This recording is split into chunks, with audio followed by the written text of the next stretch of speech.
Greetings, mind crafters. Welcome to this awesome gift of a day. My name is Kimberly Quinn, and there's little Giovanni back there waiting for me. And we are here as your host and hostess of the most and mostest to entertain a chat today on fear. And is it a feeling or is it a force? Okay, so awesome. So of course, Minecraft is about becoming the boss of your brain. I'm on snowshoes. You might hear a little bit of crunch, crunch. See that? Okay, so Minecraft is about becoming the boss of your brain. So that means understanding that thoughts come first, followed by feelings, and then lastly, behavior. So our thoughts dictate our lives. So here is just a plain and simple truth.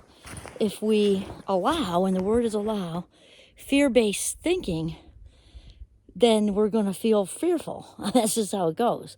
And then of course, then we may react out of fear. So that's how it goes. Thoughts, feelings, actions. And so we want to talk about, also it doesn't help to just shove things down your big toe either. They actually call that toxic positivity or something. I think that's an oxymoron. I think it's a contradiction. Because if you're truly living gee, just got loaded with snow. If you're truly living a positive lifestyle, you're authentic. You're authentic. So I think toxic is toxic and positivity is positivity. But anyway, it doesn't help to push down your feelings. The thing is, there's a balance. We don't want to reside there either. So we need to first acknowledge the fear. So John Kabat-Zinn has talked about this a lot. And thinking of them as thought bubbles. So, which we can just simply pop, right? So there goes another fear. So what I'm saying is there's a balance. So when that fearful thought, sort of pops up, you say, okay, apparently there went a fearful thought, right? We don't want to say, no, it didn't, because that's, your brain's going to say, liar, like it just did. So, and then if it's something that if you need to figure out the source of it, you want to do that, but you don't want to reside there. So, okay, this is stirring some old stuff up for me. Did that person remind me of somebody?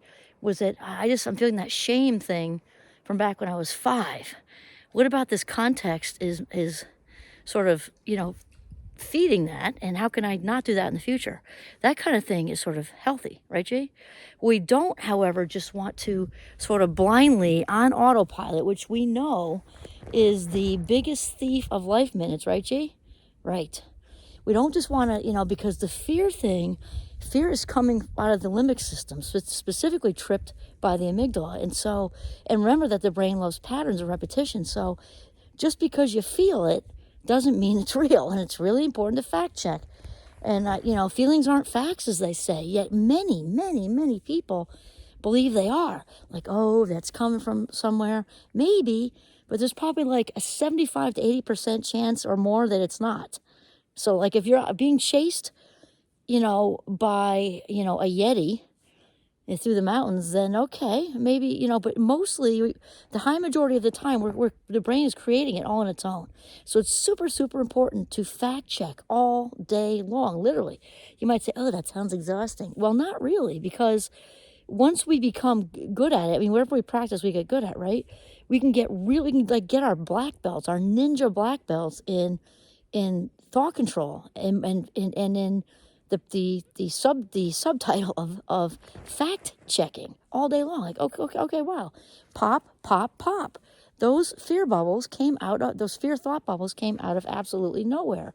So to acknowledge is very important, and then let them go, because it's one thing to feel it, right? Acknowledge them as feelings.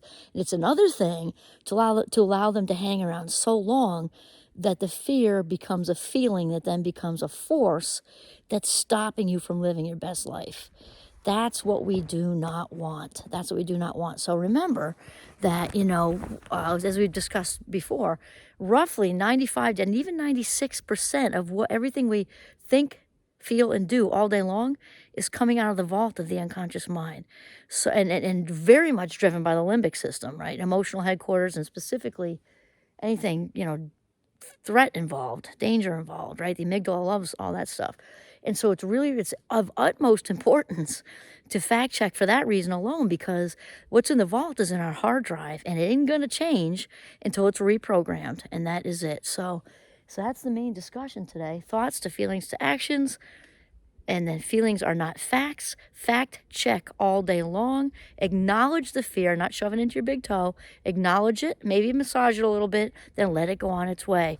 Pop, and just totally just pop all the just repetitive crap that goes through your head, because you know yourself, hopefully, right? You know yourself. We're all getting to know ourselves. I should rephrase. We're all works in progress.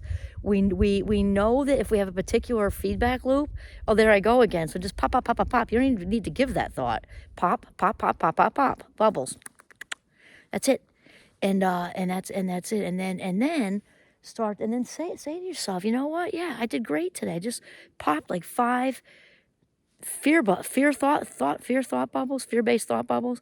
I just pop 5 of them, go. And then distract yourself into a more positive place. You can bring up a happy thought whenever you want to. You might have, just remember the feeling of it, award you got, being with somebody, being with little Giovanni in the woods. It's an easy, happy bubble filler for me. And that's it. And start to shift out of that. Acknowledge, validate, shift out of the fear.